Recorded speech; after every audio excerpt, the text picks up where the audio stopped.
Boy Dalvin Digital, and this week we're going to finish up our Figma beginner tutorial with going into what the design tool offers.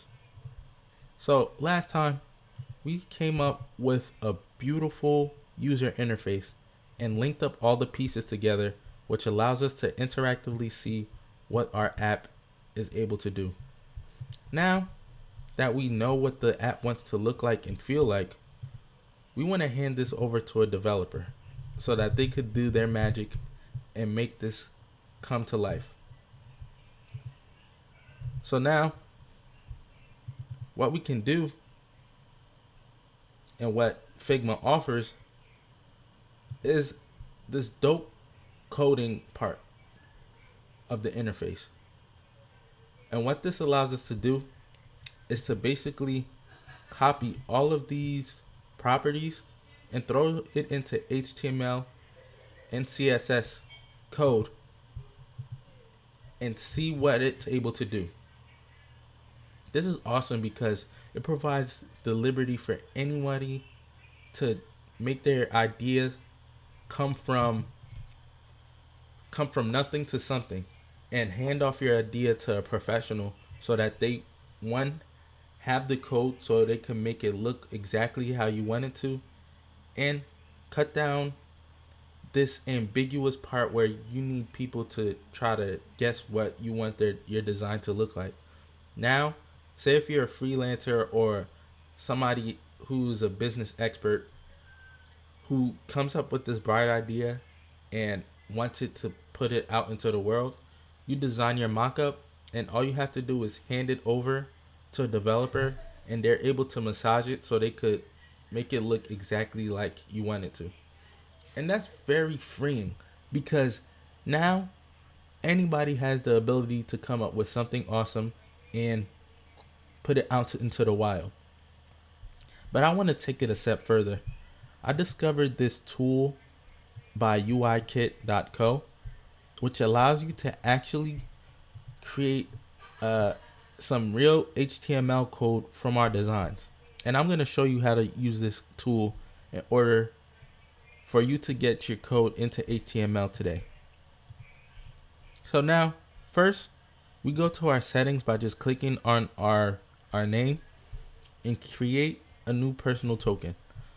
I'll call this YouTube Tut, but you could call it anything else that you want.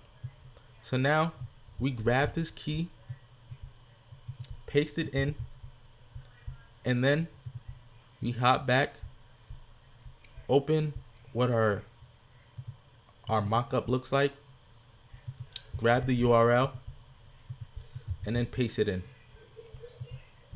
So now what's happening is this tool is able to scan our different Figma elements and now render them in HTML.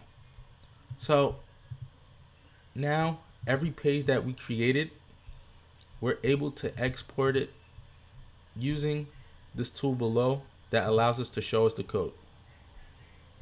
And what's cool is if I press this open code pen, which is an interactive code editor, I'm able to see live the code that we just worked on. Let me pick another example because that one didn't look too nice.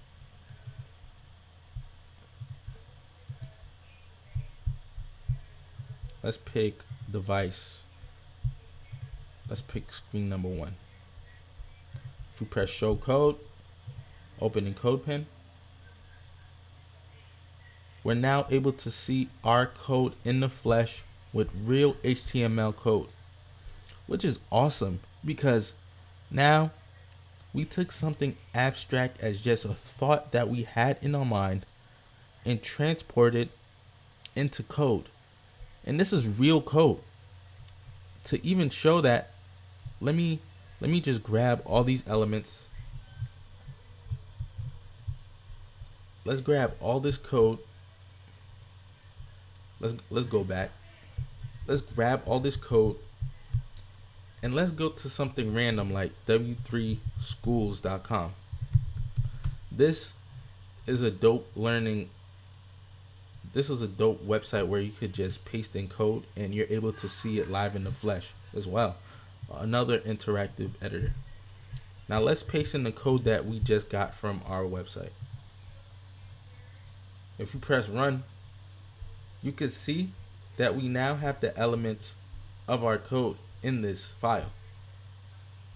And although it may not look like it was previously as we had in here, we're able to still get a sense of what the format of the app is. And that's still empowering because now you can translate your requirements to a developer with no problem. And that's why I really appreciate the Figma tool. Maybe I'll create a tutorial where I show piece by piece what you're able to do with the design tool and the code section of the Figma tool. But for now, I just want you to see what the end of the tunnel looks like when I'm developing for a client. And that's super empowering. I appreciate you all for following this 3-part tutorial, and hopefully we're able to I was able to demystify what Figma is and allow you to make your wildest dreams come true. Thank you.